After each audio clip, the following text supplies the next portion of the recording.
Hello दोस्तों, नमस्कार। मैं रमन सर एक बार पुनः आप सभी का आरजी लाइफलाइन क्लासेस की इस यूट्यूब प्लेटफॉर्म पर हार्दिक बंधन अभिनंदन एवं स्वागत करता हूं। आशा करता हूं कि आप सभी अच्छे होंगे, मस्त होंगे, मन लगा के पढ़ रहे होंगे, नोट्स बना रहे होंगे। तो चलिए, इसी सिलसिले में हम आपके बीच लेकर उपस्थित हैं बहुपद, और बहुपद का चैप्टर 1 हमने आपको दे दिया। चैप्टर 2 की बात कर लेते हैं। यहाँ से टॉपिक 2 की बात करते हैं। तो चलिए देखिएगा, बात करते हैं हम प्रश्नावली 2B की बात कर लेते हैं। क्या है इनमें, क्या पूछता है, कैसे प्रश्न को सॉल्व करता है, एक एक प्रश्नों पर हम बात करेंगे आपके बीच पूरी विश्लेषण के साथ। तो कंसंट्रेट होके देखिएगा, सुनिएगा और समझिएगा, नोट्स बनाना ना भूलें। चलो बात कर लेते हैं हम 2B में। क्या है 2B में, और हमारा चैप्टर जो चल रहा है वो है बहुपद। क्या चल रहा है भाई? बहुपद। तो यहां से इसको नोट करके रखे हैं, बहुपद हम पढ़ रहे हैं। तो क्या है बहुपद में, हमें एक चीज पूछा जाता है, शून्यांक के विषय में हमने आपको बताया। किसके विषय में? शून्यांक के विषय में हमने आपको बता दिया। अब जब शून्यांक बताया तो एक और बचता है भाई, शून्यांक और गुणांकों के बीच संबंध, हम इनकी बात कर लेते हैं। शून्यांकों या शून्यांकों लिख दो, शून्यांकों और गुणांकों के बीच संबंध क्या है, पहले इनको पढ़ लें। अगर इनको आप समझ लिए तो मतलब है कि आपकी पूरी समस्या खत्म। जैसे प्रश्नावली 2.A पढ़ने से पहले इनकी भूमिका पढ़ी थी, यहां से भी इनकी भूमिका पढ़ लो, ये आप अपने आप लगाओगे सवाल। ये मेरा वादा है आपसे, लेकिन वादा तभी हमारा पूरा होगा जब आप मेहनत करेंगे। तो चलिए बात कर लें हम, क्या है शून्यांकों के गुणांकों के बीच का संबंध। तो प्रश्नों के माध्यम से हम समझने की कोशिश करेंगे। प्रश्न जैसे लिखा भैया मैंने, x² + 8x + 15, क्या लिख दिया? एक प्रश्न है, संबंध को बताना है, प्रश्न के माध्यम से समझिएगा। x² + 8x + 15। और जब भी हम क्या करेंगे, संबंधों का जिक्र करेंगे, अगर ये द्विघात समीकरण है तो इसकी तुलना हम करते हैं ax + bx + c बराबर 0 से। हमेशा किससे तुलना करेंगे? ax + bx + c बराबर 0 से तुलना करेंगे। तो जब आप इससे क्या करोगे भाई, तुलना, क्या करोगे? तुलना करोगे। तो तुलना के स्थान पे देखो, सीधी बात को रिलेट करना, आसानी से बात आपको समझ में आ जाए। x², यहां पर भी x², यहां पे x, यहां पर भी x है, और ये भी किसके होगा? बराबर 0 के ना। हम बराबर 0 के रखेंगे ही इसे। यहां तक बात आपको समझ में आई? हालांकि ये बराबर 0, ठीक। अब जरा बताना, गौर से देखना, मेरे मार्कर को ध्यान में रखना, यहां पे कोई अंक है? आप कहोगे नहीं है, लेकिन यहां पे है कुछ, तो आप कहोगे हाँ सर, ए आपने लिखा है। यहां पे आपको बी दिख रहा है ना, तो यहां पे कोई अंक है? तो कहोगे हाँ सर, यहां पे तो 8 है यक्स के साथ, लेकिन यहां पे यक्स के साथ बी है। हाँ सर। और यहाँ पे क्या है भाई? यहाँ पे सर x² के साथ कोई संख्या नहीं है, लेकिन यहाँ पे x² के साथ a लगा हुआ है। और यहाँ पे c है सर, c जहां पे है उसी के जस्ट ऊपर 15 लिखा गया है। तो ये चिन्हों का परिवर्तन होता रहेगा, प्लस माइनस इसमें आते रहेंगे, लेकिन ये यही रहेगा। तो अब आपका दिमाग काम कर गया होगा, मैं आपसे कहना क्या चाहता हूं। तो जरा देखना भाई, यहाँ पे a बराबर कुछ नहीं है ना, तो क्या लिखेंगे? जहां पर कुछ नहीं होता वहां पे 1 मान लेते हैं। तो a का मान 1 रख दोगे, a का मान 1 रखोगे तो आएगा x² ही।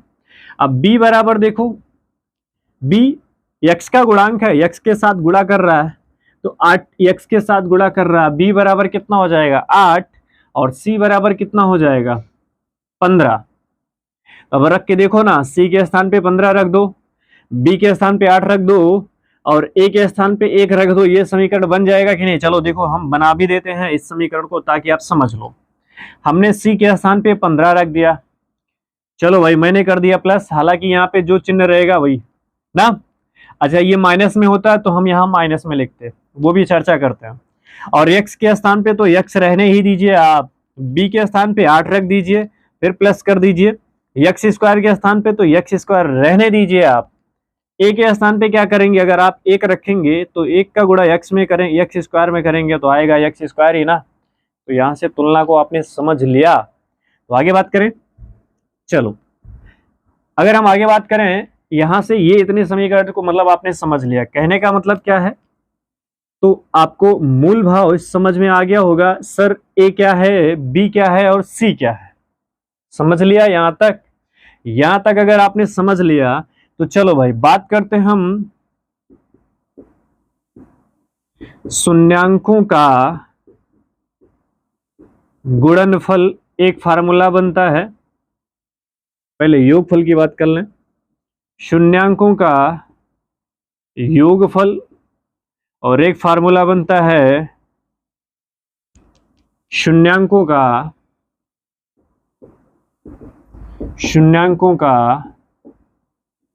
गुणनफल। एक फार्मूला बनता है शून्यांकों का योगफल, दूसरा फार्मूला होता है शून्यांकों का गुणनफल। और शून्यांकों को हम डिनोट करते हैं अल्फा प्लस बीटा से। अल्फा प्लस बीटा से बराबर क्या होगा, तो शून्यांकों का योगफल, ये जुड़ रहे हैं, शून्यांकों का योगफल, तो क्या लिखोगे, यही तो बात है ना। तो लिखोगे माइनस बी बाई ए। क्या लिखा जाता है भैया formula, minus b by a, sorry minus b by a. अब आपसे पूछे बी क्या है और ए क्या है, तो बी क्या है भैया, बी किसका गुणांक है, बी किसके साथ गुणा कर रहा है, तो आप तुरंत कहोगे सर बी तो यक्स के साथ गुणा कर रहा है, तो ये यक्स का गुणांक।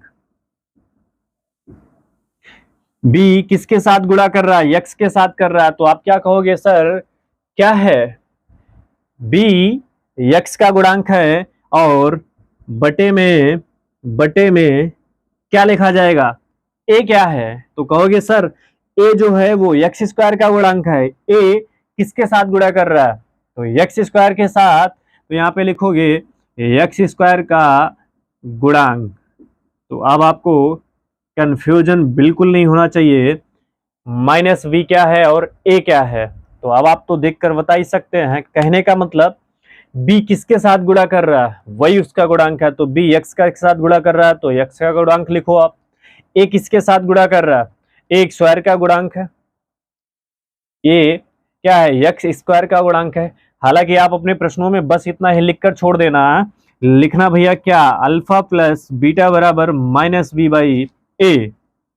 इतने से हमारा आपका काम हो जाएगा। लेकिन सुनना जरा, क्यों हम इसको लिखते हैं, ताकि हम हमारा जो ज्ञान है, यानी कि अगर हमसे कोई पूछेगा तो हम बता सकें। वो तुरंत पूछेगा बी क्या है, तो आप बताओगे क्या, यक्स का गुणांक। ए क्या है, यक्स स्क्वायर का गुणांक। यहां से नोट करके रखो, बात समझ गए। अब बात कर लेते हैं शून्यांकों का गुणनफल। जब आपको द्विघात समीकरण दिया हो तो, यानी कि ये द्विपदी है ना। बात कर ले हम आगे, शून्यांकों का गुणनफल क्या होगा, तो मतलब यहाँ पे योगफल था तो अल्फा प्लस बीटा था, यहाँ पे अल्फा इंटू बीटा हो जाएगा। अब बराबर में क्या हो जाएगा ना, तो बराबर में होगा सी बाई ए। क्या होगा भैया, सी बाई ए। सीधी बात, बराबर किस तरफ कर दोगे तो ये सभी गुणा कर रहे हैं, इधर जाके क्या करेंगे, भाग करेंगे। तो सी बाई क्या लिखा जाएगा, ए। अब आप बता सकते हो सी जो है, सी मतलब 15 कैसा पद है, चर पद है कि अचर, तो आपके दिमाग में तुरंत आएगा सर सी जो है वो तो अचर पद है, तो लिखो ना। तो यहां पे लिखोगे क्या भाई, लिखोगे अचर पद बटे, अब यहीं पे फिर वही आया ए क्या है, तो ए क्या है, तो आपके दिमाग में तो पहुंच गया होगा ए सर एक्स स्क्वायर का गुणांक है। तो यहां से नोट करके रखो एक्स स्क्वायर का गुणांक। बात समझ में आई यहां तक? अब तो जहां तक मेरा मानना है कि अल्फा इंटू बीटा बराबर क्या लिखोगे, सी बाई ए, और अल्फा प्लस बीटा बराबर माइनस बी बाई ए। अब आप आसानी से बता सकते हो कि ए क्या है, बी क्या है और सी क्या है। तो ए है एक्स स्क्वायर का गुणांक, बी है एक्स का गुणांक और सी है अचर पद। तो यहां से आपको इतनी बात समझ में आई। चलो इसी प्रश्न को हम सॉल्व भी करते हैं और आपको समझाते हैं, फिर चलते हैं हम अपने मुख्य प्रश्नों की तरफ। बात करें आगे, चलिए देखिएगा। हमने आपसे कहा था कि इसकी करना है तुलना। क्या करना है भैया? तुलना करनी है। तो यहां से हम फार्मूले को मिटा रहे हैं, अभी फिर लिख लेंगे हम सवाल को पहले सॉल्व कर लें ना। इतनी बात आपको समझ में आ गई। तो हमने आपसे कहा था तुलना करने के लिए, तो तुलना किससे करोगे भाई? हमेशा लिखोगे ए एक्स स्क्वायर। अच्छा, कर ही लो, ज्यादा बेहतर होगा। नहीं तो हालांकि आपसे जब भी शून्यांकों का शून्यांक पूछेगा तो आप एक आसान से भी, ये तो तुलना हो गया ए एक्स इससे भैया प्लस बी एक्स प्लस सी बराबर 0। तो क्या लिखोगे? देखो कैसे लगाना है वो बता रहा हूं। ए बराबर लिखोगे कुछ नहीं है 1, वी बराबर कुछ है नहीं है बी के स्थान पे 8 है, माइनस होता तो -8 लिखते, यहाँ पे माइनस होता तो -8 लिखते। और सी बराबर कितना है? तो 15। यहां से इतना आपने नोट करके रखो, हो गया। अब जरा बताना, ये हमारा प्रश्न क्या है? X square plus 8x plus 15 गुणनखंड है? हाँ सर, गुणनखंड तो है। तो फिर गुणनखंड करना आता है ना। तो चलो बात करते हैं। ये 8 को ऐसी दो संख्याओं में तोड़ना है, 8 को ऐसी दो संख्याओं में तोड़ना है कि गुणा करने पे आ जाए 15। कितना आ जाए भैया? गुणा करने पे आए 15 और जोड़ने या घटाने पर आ जाए 8। तो आपके दिमाग में तुरंत आ रहा होगा सर क्या कर दें हम? एक्स स्क्वायर प्लस 5x ऐसे कोष्टक में लिखें, ज्यादा समझ में आएगा आपको। 5 प्लस 3 और ये x है तो x लगा दीजिए, प्लस 15 बराबर किसके? 0 के कर भी सकते हैं, नहीं भी करते हैं, कोई दिक्कत नहीं होगी। आगे बात करें, एक्स स्क्वायर प्लस ये x का गुणा 5 में होगा तो क्या हो जाएगा? 5x प्लस x का गुणा 3 में होगा तो 3x हो जाएगा ना। आगे बात करें, ये हो जाएगा 15। यहां तक बात समझ में आई आपको? चलो बराबर 0 लगा के रखो, ठीक, बात समझ लिए। अब आगे बात करें तो देखो 5 में 3 जोड़ोगे तो 8 आ जाएगा ना। हम आपको समझाने के लिए ये स्टेप लगा रहे हैं, आप सीधे भी लगा सकते हो। आगे देखो, इन दोनों पदों में क्या कॉमन है और इन दोनों पदों में क्या कॉमन है? तो आपके तुरंत आप कहोगे सर इनमें तो सिर्फ x निकाल सकते हो आप। तो चलो मैंने x निकाल लिया, तो x प्लस 5 बचेगा इस कोष्टक में, क्योंकि x यहाँ पे 2x, 1x निकल गया, 1x बचेगा। यहाँ पे 5x था, x निकल गया, 5 बचेगा। अब यहाँ से प्लस कितना कॉमन कर लें? आप कहोगे सर 3 निकाल लीजिए, इससे ज्यादा नहीं निकाल सकते हो आप। तो चलो भाई आपने मना कर दिया तो हम 3 ही निकालते हैं, ठीक है। आगे बात करते हैं, तो एक कोष्टक में आ जाएगा x प्लस 3, यहां से x, यहां से प्लस 3, x प्लस 3, और जो इस कोष्टक में आया है वही इस ब्रैकेट में भी आना चाहिए, इस कोष्टक में आना चाहिए। तो आया क्या? x plus 5। अब आपको क्या करना है भाई? लिखना है x प्लस 3 बराबर 0। तो x बराबर क्या हो जाएगा? -3। और वो क्या होगा भाई? x प्लस 5 बराबर 0, तो x बराबर कितना हो जाएगा? -5। क्या हो गया? यहां तक बातें आपको समझ में आ गई। x कितना हो जाएगा? -3, एक x हो जाएगा कितना भाई? 5। तो अब जरा देखो शून्यांक क्या है? एक शून्यांक x बराबर 3 है, दूसरा शून्यांक क्या है? -5 है, पहला -3 है। तो अल्फा इंटू बीटा क्या कहता है? फार्मूला रखते हैं, उत्तर की जांच देख लो आप। उत्तर की जांच कैसे करोगे? तो पहला फार्मूला अल्फा प्लस बीटा बराबर क्या कहता है? कहता है भैया -b/a ना, -b/a तो पहले शून्यांक का मान है -3 अल्फा का मान, और दूसरे शून्यांक का मान है -5 बीटा का मान -5 अल्फा का मान -3 बराबर माइनस रखोगे ना। बी का मान कितना है तो कहोगे सर -8 है। तो चलो भाई आप ही ने बताया, हमने लिखा -8, -8 नहीं है 8 है, सॉरी 8 है, बाकी -b/a लिखा जाता है। अब कहोगे सर a का मान, तो a बराबर कितना रखे हो, a बराबर कितना रखे हो 1, तो यहां पे रखोगे ना a 1, -3 -5 कितना हो जाएगा -8, और 1 से भाग दोगे -8 में तो आएगा कितना भाई -8, दोनों पद बराबर हैं, तो यानी कि आपका मामला सही है। आगे जांच कर लो, आपका गुणांक सही है, आगे जांच करो।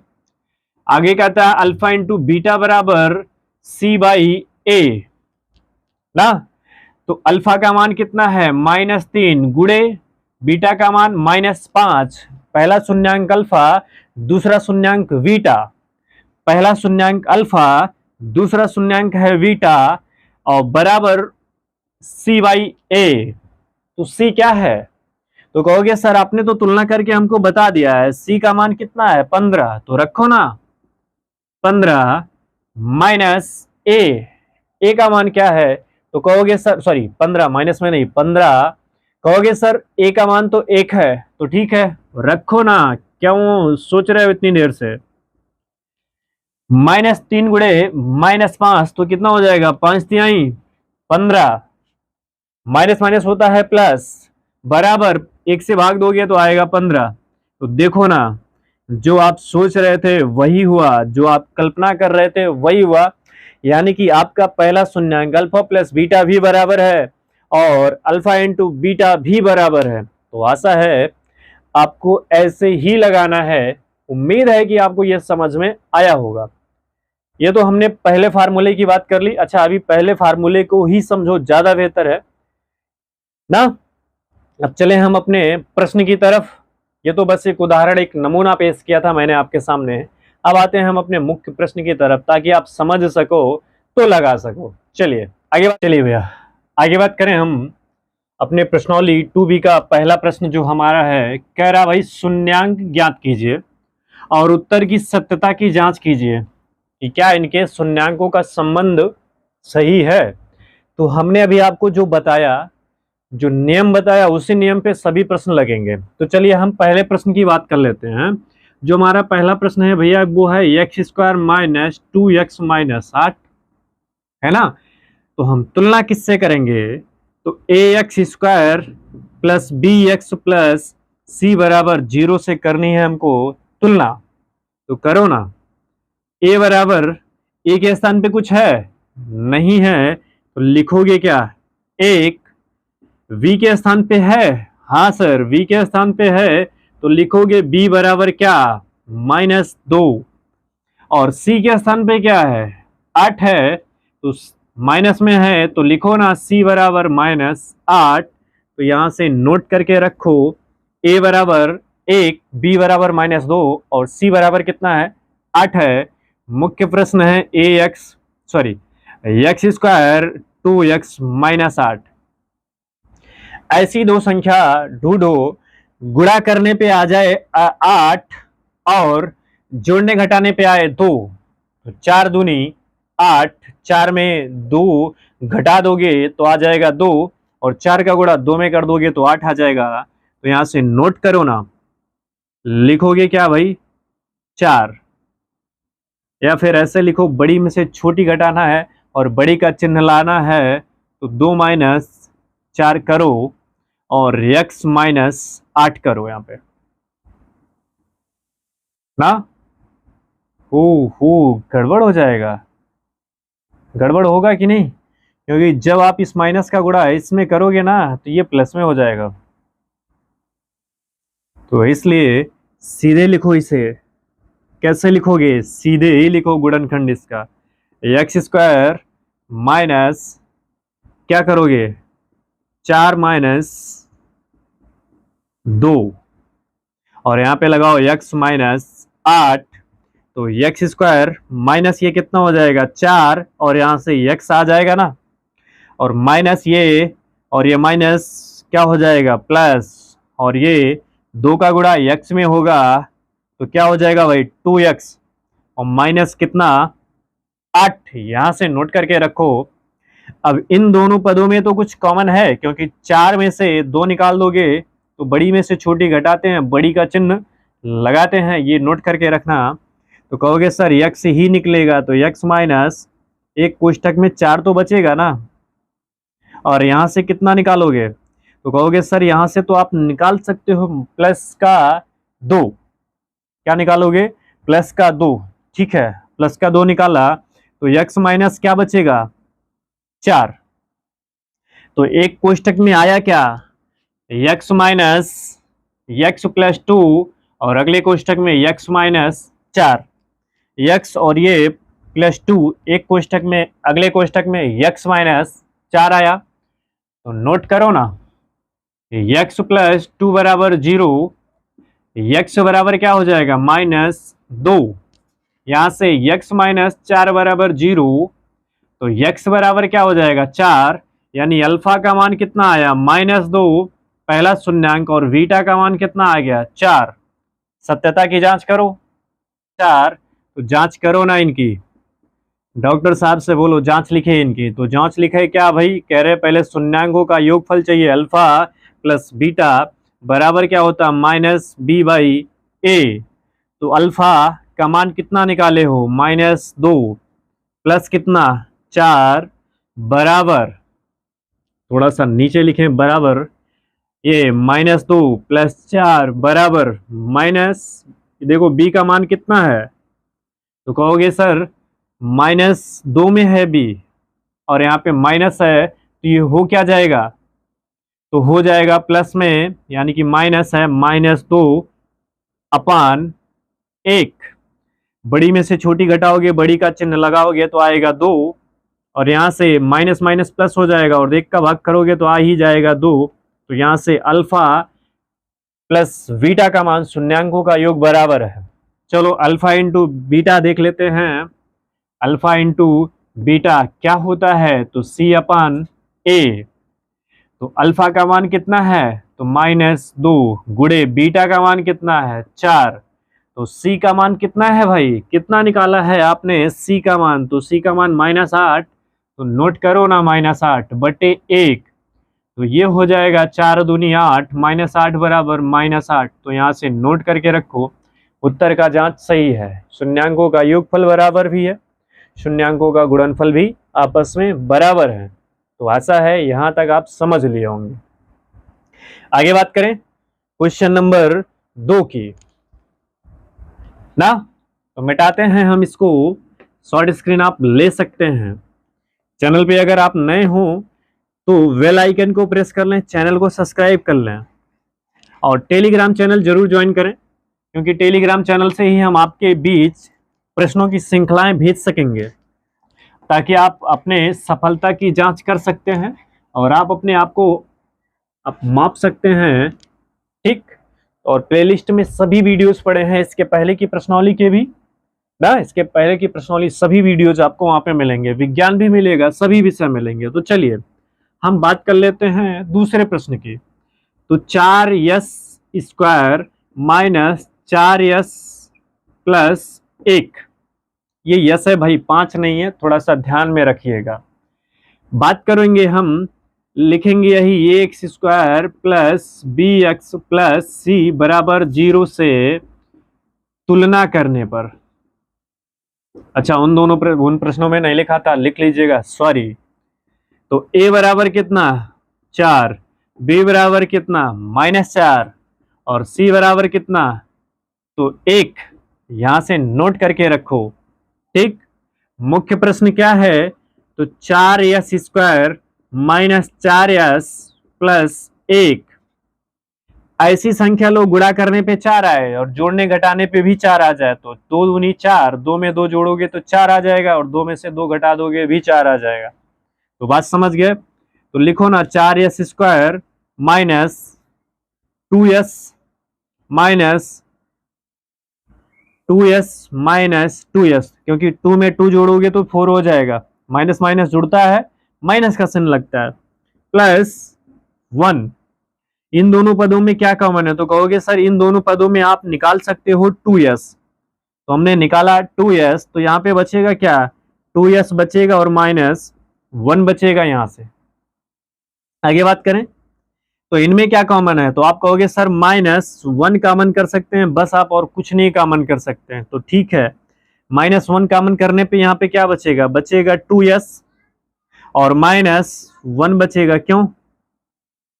क्योंकि -1 का गुणा करोगे तो माइनस माइनस प्लस 1 हो जाएगा। यहां तक बात समझ में आई? तो लिखोगे क्या भाई? एक कोष्टक में आया 2s -1 और अगले कोष्टक में भी आया क्या? 2s -1, दोनों कोष्टक में सेम आया। अब बात करूं तो 2s -1 बराबर 0, तो 2s बराबर 1 हो जाएगा, s बराबर 1/2। यहां से भी नोट करो जरा, तो 2s -1 बराबर 0, तो 2s बराबर 1 हो जाएगा, तो s बराबर 1/2। यहाँ पे 2 गुणा कर रहा, बराबर किस तरफ जाएगा? भाग करेगा। तो जांच करो इसकी, तुरंत जांच करो भाई, देर ना करो आप। तो अल्फा प्लस बीटा बराबर -b/a, तो अल्फा का मान कितना? 1/2 धन 1/2। करो ना जांच इसकी, तो b -4 है और ये माइनस ऑलरेडी है, तो -b 4 कर दिया। a का मान कितना है? 4, तो बटे कितना करेंगे? 4। b का मान कितना था? -4। b का मान कितना रखा? -4। माइनस में पहले माइनस हो गया। अब जरा देखो, 1/2 धन 1/2 आएगा कितना? 1। 4 नहीं है, 1 है, 1 आएगा ना, आधे आधा 1 ही तो होता है। माइनस माइनस ये क्या हो जाएगा भाई? तो ये हो जाएगा प्लस, तो 1 बराबर 4/4, तो 4 4 से कट जाएगा, तो 1 बराबर कितना आएगा? 1। यहाँ उत्तर की जांच तो हो गई। चलिए अगले प्रश्न की बात करते हैं हम, सॉरी अल्फा इंटू बीटा की बात कर लेते हैं। क्या होता है? तो c/a। तो बात करो ना, अल्फा का मान कितना है? 1/2, बीटा का मान कितना है? 1/2। आगे बात करें, c का मान कितना निकाले हो? 1, और a का मान कितना है? 4, तो लिखो ना 4। ये 4 नहीं है, ये a है, यहाँ पे 4 है, तो 1 गुणा करोगे तो 1/4 बराबर क्या हो जाएगा? 1/4। उत्तर की जांच बराबर है। तो ऐसे आपको करना है उत्तर की जांच, तुलना करें, तरीका देख लें। बात करें आगे, अगले प्रश्न की बात कर लें। क्वेश्चन नंबर 3, पहले के तीसरे की बात कर लेते हैं। यहां से मिटाएं हम इसको। चलिए भाई आगे बात करें, इसकी बात कर लें हम अगले क्वेश्चन की। तो 6x² -3 -7x दिया है ना, तो अब कहोगे सर इसमें तो -7 यहाँ पे दे दिया, तो घबराने की बात नहीं है, मैं हूं ना। चलो देखो, 6x² पहले कर लो, फिर इसके बाद x को कर लो ना, -7x कर लो इधर, कोई दिक्कत नहीं है, फिर -3 को इधर कर दो, ये बन गए। क्योंकि x² के बाद x का पद होना चाहिए, फिर इसके बाद अचर पद होगा। तो अब यहां से a बराबर कितना? 6, b बराबर कितना? -7 ना, और c बराबर कितना? तो -3। यहां से नोट करके आप रखो। बाकी ऐसी संख्या लेना है, ऐसी संख्या लेनी है भैया कि देखो इसमें क्या है कि पहले आपको 3 का गुणा 6 में करना है। इसमें करना है, इस 3 का गुणा 6 में करोगे तो कितना हो जाएगा? 18। देखो यहाँ पे कोई संख्या नहीं थी इसलिए गुणा नहीं हुआ, इसमें भी कोई, यहाँ पे 1 है, 1 का गुणा 4 में करोगे तो 4 ही आएगा। इस 3 का गुणा 6 में करोगे तो आ जाएगा 18। कितना आएगा? यानी कि ऐसी दो संख्या लेनी है, गुणा करने के बाद 18 आना चाहिए, जोड़ने घटाने के बाद 7। तो यहां पे मैं आपके लिए फिर से बताऊं, 3 का गुणा करोगे 6 में आएगा 18, और ऐसी दो संख्याएं आपको चूज करनी है जिससे गुणनखंड बन जाए आपका और संख्या भी जुड़ने घटाने पे 7 आ जाए और गुणनखंड करने पे 18, गुणा करने पे 18 आए, तो ऐसी संख्या ढूंढ कर रखिएगा और इस प्रश्न को आप लगाइएगा। फिर हम नेक्स्ट क्लास में आपसे बात करेंगे अगले प्रश्न की, अगले मतलब क्वेश्चन नंबर 2 की। तब तक के लिए आप सभी को बहुत बहुत शुभकामनाएं। चैनल पे नए हो तो बेल आइकन को प्रेस कर लें, चैनल को सब्सक्राइब कर लें और प्लेलिस्ट में सभी वीडियोस पड़े हैं, वहां से जाकर आप देख सकते हैं। टेलीग्राम चैनल जरूर ज्वाइन करें। आप सबको तब तक के लिए बहुत बहुत धन्यवाद। ईश्वर आपकी मनोवांछित मनोकामना पूर्ण करे। Thank you very much.